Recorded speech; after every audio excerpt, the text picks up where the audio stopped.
check all the quotations I received. I find out who is the person who bid the most, who paid or who promises to pay the highest price. That person will win the auction. And the price that he will pay is the price he wrote down on his sheet of paper. That's the first price. Whatever price you said you will pay that. In the second price yield bid auction, which is also a simultaneous auction, it is conducted much or less the same way. I distribute blank sheets of paper to all of you. You will all write down a price for my sunglasses on the paper. You will give it back to me. I will compare the prices, pick the one who said he will pay the highest price. He will win the auction.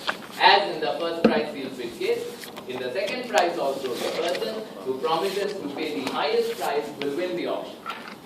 But the price he will pay is no longer the price he paid for my sunglasses. Rather, he will pay a price equal to the second highest price. Second highest bid. Okay, that's why it's called a second price yield bid auction. The highest bidder wins but pays a price equal to the second highest bid. Such auctions are called victory auctions, named after the person who analyzed them to be victory auctions. Okay? So now you know what are the four different types, the descriptions of the four different types of auctions. English, Dutch, first price, and second price. Now, I really don't want to analyze all four different kinds of auction forms. So it will be very, very helpful for me if I can prove equivalences between auction types. What do I mean by that? I want to see if the English auction, for example, can be equivalent to one of these other kinds of auctions. Can the English be treated as equivalent to one of these other kinds? If I find out that the English is equivalent, these two auctions are equivalent, good. Whatever I can say about this, I can also say about this. Okay? I have reduced the types of auctions I have to analyze by half. Okay? So we are going to start looking at whether there are equivalences between auctions. Okay. Okay. Now, I told you an auction is a game. An auction is a game. And when I want to see whether two games are equivalent to each other, I just have two things to keep in mind. Two games will be equivalent to each other if the equilibrium strategies of players in both games are the same. If the equilibrium strategies used by the players in both games are the same. In which case, the equilibrium outcomes of these games will also be the same. Okay? So, equivalence between auction types in particular and between games in general can be established by comparing the equilibrium strategies of bidders in the two games. If they are the same, if all bidders are using the same equilibrium strategies in two games, then the two games are equivalent. Also follows that if bidders are using the same equilibrium strategies in two different games, the equilibrium outcomes of the game will also be different. Okay? So in order to demonstrate equivalence between auction types, I have to show you that equilibrium strategies in two auctions are the same. So the first equivalence I am going to claim, then I am going to prove is this. The English auction is equivalent to the second price yield bid auction. I am making this claim, which at first must sound a bit strange to you. Why? Because the English is a sequential game. The second price yield bid auction is a simultaneous game, and I am claiming that they are equivalent. I am claiming they are equivalent. And they are indeed equivalent, as I will show you this. But notice what I am trying to do. How do I show this is equivalent to this? I must be able to show you that the equilibrium strategy a bidder has in the English auction is identical to the equilibrium strategy a bidder has in the second price yield. If I can show you that, then I have shown you this auction to be equivalent. Whatever will happen here will also happen. Okay, that's what my plan is. That's my strategy for showing how auctions are. Okay, so I have to show you that equilibrium strategies are the same in the English and the second price is bid option. You have to know the proofs. Okay. Start with the English option. What is a bidder's equilibrium strategy in an English option? To understand that, you look at this. Suppose the price is at a particular. Now the auctioneer has announced a particular price is now at P. If the price is at P, the bidder's choice at this particular price is at P, the bidder's choice is between two actions. What are the two actions? Stay or drop out. Stay or drop out. And notice that only stay in the auction room or leave there, drop out. And notice something. If the price is below my valuation, the price now, you value Soban sunglasses at $100. The price is now only $20. Price is now only $20. If you stay on in the auction, it is quite likely people will drop out of the auction before the price reaches $100, in which case your payoff will be P minus your valuation minus the price. There is some positive chance. Your valuation is $100, the price is now at 20. If you stay in the auction, there is some positive probability that you will make this payoff. Some positive chance. Quite possible when it is 30, everyone else will drop out and you will be the only one. There is a chance. Oh, by the way, the fact that I said there is a chance reminds me of another assumption that I will be making till I change it. I am assuming bidders are risk neutral. To begin later, I will drop it. So the fact that there is a chance to make a positive payoff is good enough for me because I am risk neutral. I don't care about it. Okay, as long as there is a positive chance of making a payoff is even, I will stay on. If I drop out now, I will straight away get paid. Straight away. No longer a part of the auction, I cannot get the good, I will get C. If P is less than B, notice B minus P is positive. So there is a chance of making something positive or there is a chance of making something zero.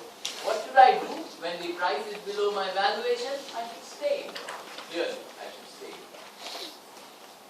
Now this argument, the fact that I should stay in the auction when price is less than valuation, in order to make the argument, did I have to refer to what the other bidders are doing?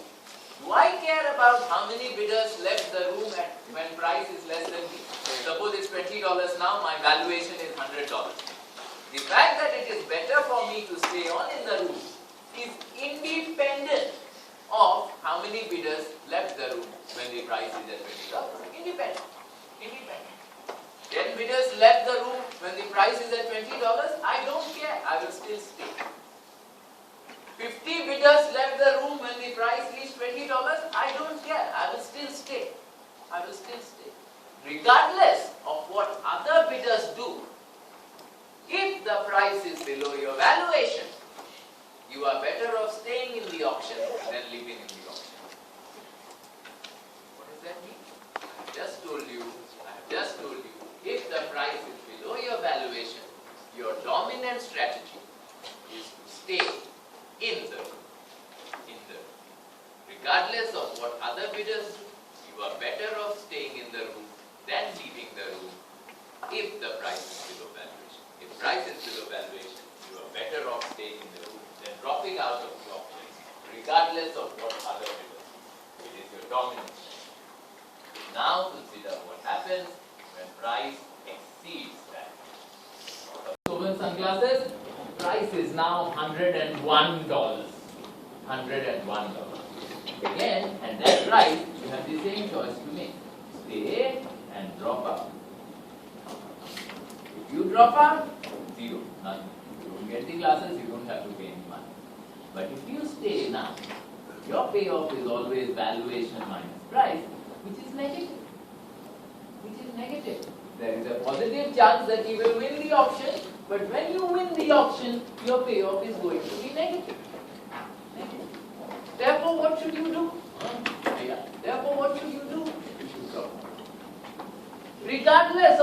other bidders do. There are 400 bidders left in the room still. Regardless of how many bidders are left in the room, you should drop out. You should drop out. If everyone drops out also, you also should drop out. So regardless of what other bidders do, if price exceeds your valuation, your best strategy is to drop out rather than stay. What is the point at which you drop out? Price reaches your valuation.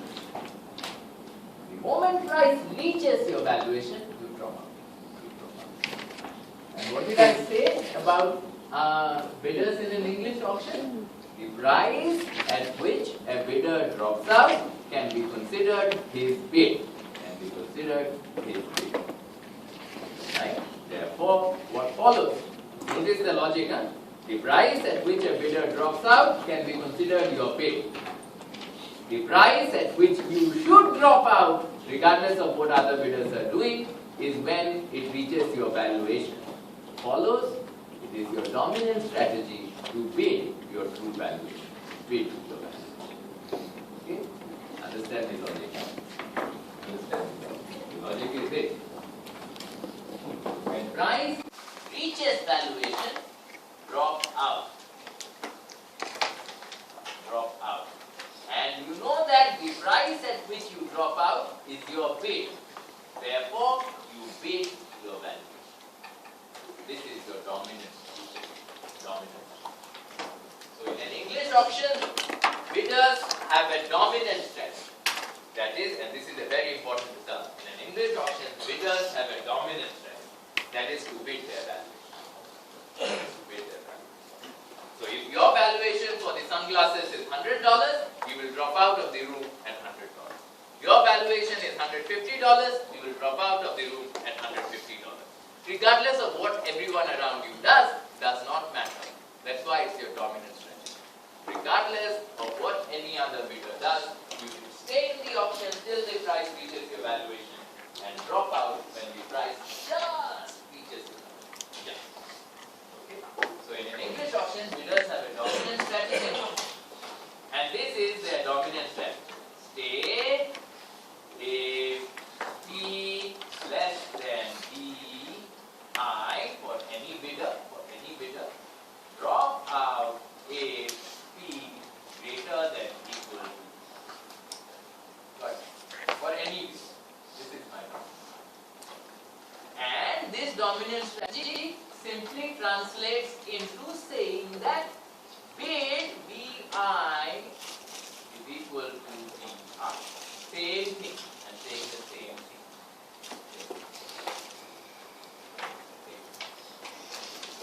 Okay. So therefore, I have established that in an English auction, bidders have a dominant strategy, that is to bid their true valuation.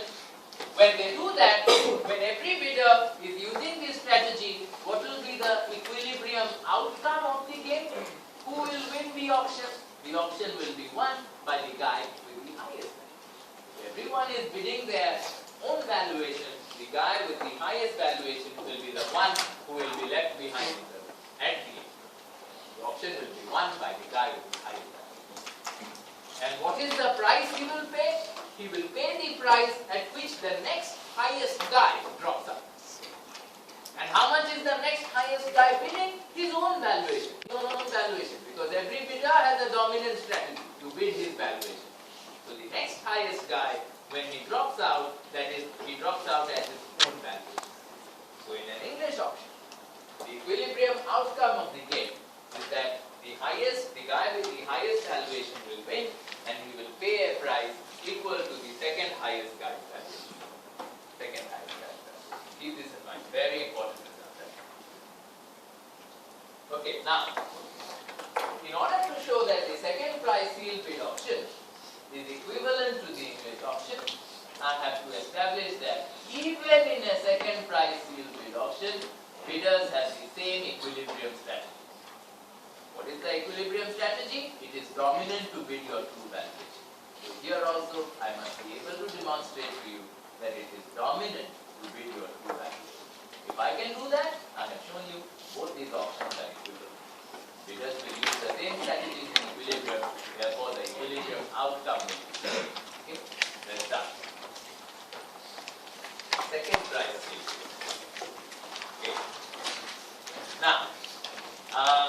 second price yield bid option, when I am trying to show you that bidders have an optimal strategy, and that optimal strategy is to bid their true valuation, notice first that bidders can be choosing any value, right, between 0 and infinity. I can bid any amount. Any amount. Suppose these sunglasses are up for sale, papers, the blank sheets are distributed to you, you can write any amount on that blank sheet. Any amount. So which means, notice this, you have three choices. The first choice is to bid your true valuation. Another choice you have is to bid less than. Let's say you are bidding less than B by the amount X, B minus X. You are bidding less than that. The third possibility, the only third choice, the only other choice you have is to bid greater than your valuation. Greater than your valuation by say the amount X. B is equal to B. In order to show you that bidding your true valuation is better than bidding either lower or higher, bidding your true valuation is dominant. In order to show you this is dominant, I must show you, regardless of what other bidders do, you get a higher payoff from this rather than from this or from this. I must show you that. If I can show you that, I have shown you this is dominant. Okay, let me stop. I am focusing on this bit first, bidding less than your valuation. Okay. So this is my valuation. I am bidding less than my valuation. Say B minus X is here. B minus X. This is my bid. Lower. I could bid this. This is my valuation. Now, somehow I have to get what other bidders are doing into this picture, because what other bidders are doing might influence. So I want to show you that this is better than this regardless of what other bidders are doing. How do I model what other bidders are doing? Okay, I model it this way. I say, so you are bidding this, let the next closest bid to you be done. This is the next closest. It could be higher, could be lower, doesn't matter. The next closest bid is done. You notice why am I focusing on the next closest? Because the only person that can make a difference to whether you win the auction or not is this person. Okay? If a person is very, very far from you, you don't have to bother about him. You are not competing with him. The next closest person is who you are competing with. So we say, let's assume the next closest bid is done. Now notice something. By changing the position of this W, I can model the assumption regardless of what other bidders are. Say for example, I can put W here. The next closest bid could be here. Or I could put W here. The next closest bid could be here. Or I could put W here. The next closest bid could be here. In each of these cases, these are the only three things the other bidders could be doing. Correct? Only three. Okay? When I say, regardless of what the other bidders are doing, I want to show you that this is at least as good as this when W is here. This is at least as good as this when W is here. This is at least as good as this when W is here. Regardless of what the other bidder is doing, this one is at least. You understand the logic? This proof you need to know. Okay, let me show you. Suppose W is here. The next closest bid is here. If you bid B minus X, what is your payoff? The probability, the payoff from bidding B minus X. What's your payoff? Who will win the auction? This is the second price sealed bid option. You are bidding this, the next closest bid is here. What is your payoff? Will you win or will you not win? You will win because your bid is higher than the next closest bid. Okay, next. Alright, so you will win the auction. Fight between two of you, you will win. Alright. If you win the auction, how much will you pay for it? This is the second price sealed bid option. Will you pay how much you bid or will you pay the second highest bid? Second highest. Second highest bid. Therefore the price you will pay is this. What is your valuation of the good? Valuation is B. Therefore the payoff you will get is B. If you bid lower than your valuation, this is consider what would have happened had you bid your true valuation. W is here.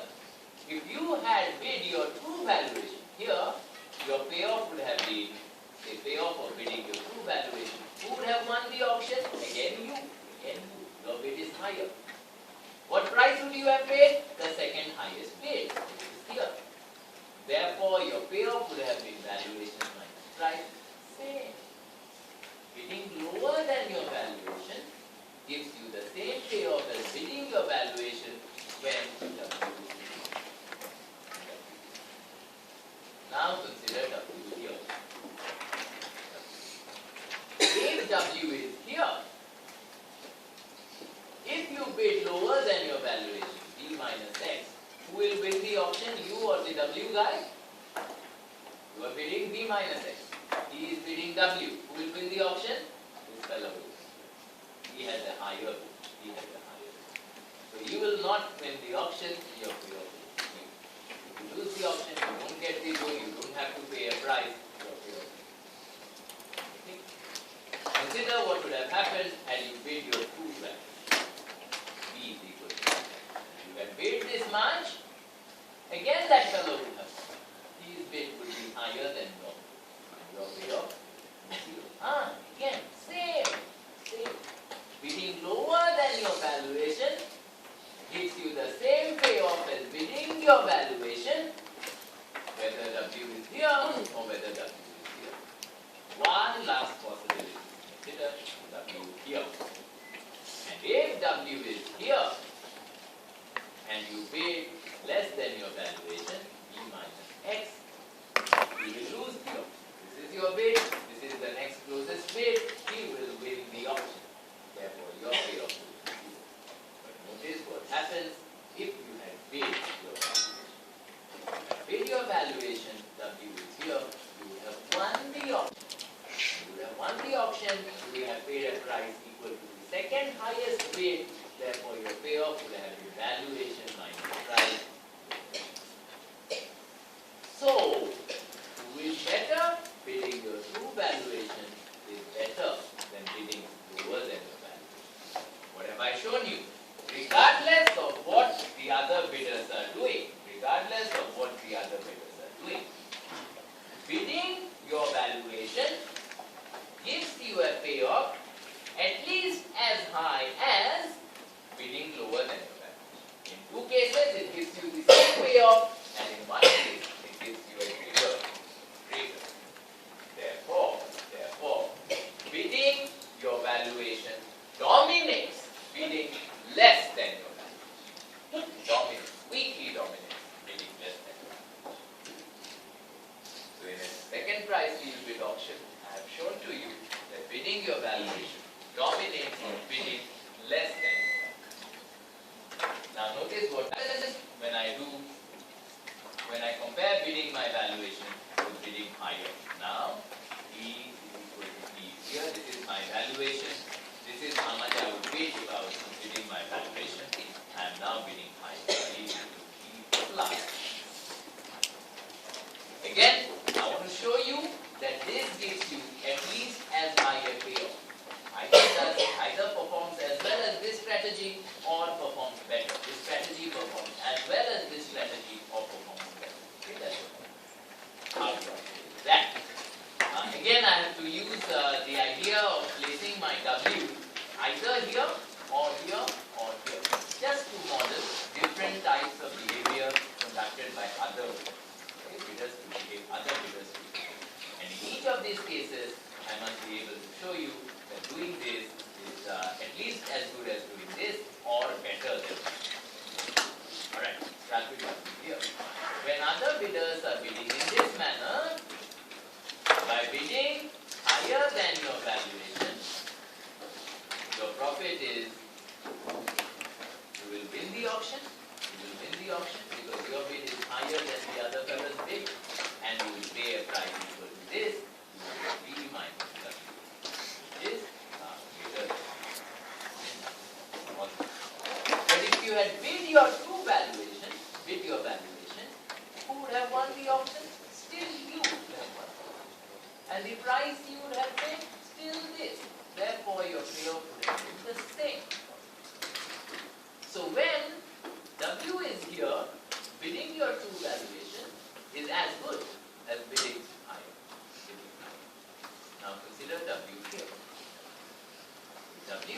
here, if you bid your valuation B plus X, bid higher than your valuation, you will lose your.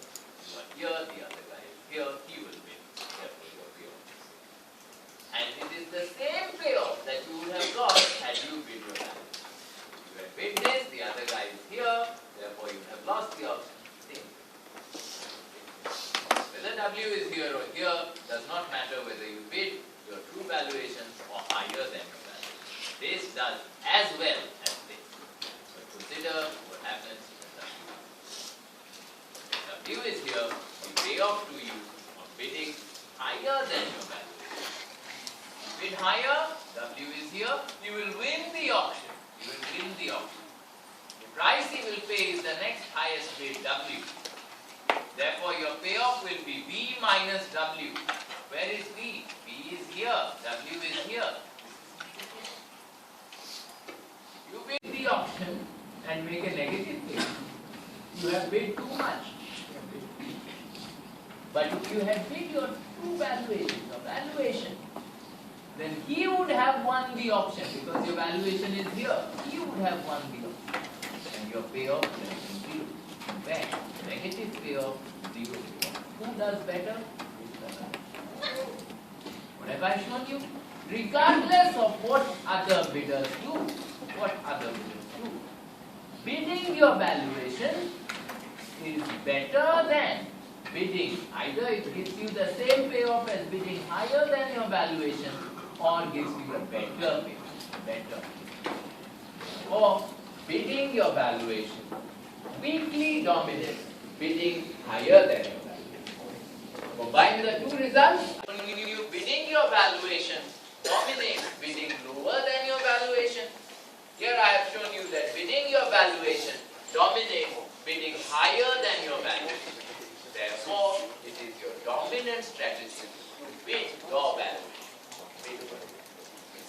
The second price spirited auction, every bidder has a dominant strategy. That dominant strategy is bid. Same as in the English auction. Same as in the English. And when bidders use their dominant strategy, everyone is bidding their valuation. Who will win the auction? The guy with the highest valuation. He will be the one who will make the highest bid. Same as in an English auction. What price will he pay? This is the second price auction. He will pay the second highest bid. But if everyone is bidding their valuation, the second highest bid will be the second highest valuation. Same as in the English auction and the second price deal with auction are equivalent. Because, ladies and gentlemen, just 2 minutes. 1 minute. Because in both auction forms, bidders have the same dominant strategy, that is to bid their value. And in both auction forms, the outcomes will be the same. The winner will be the guy with the highest valuation, and he will pay a price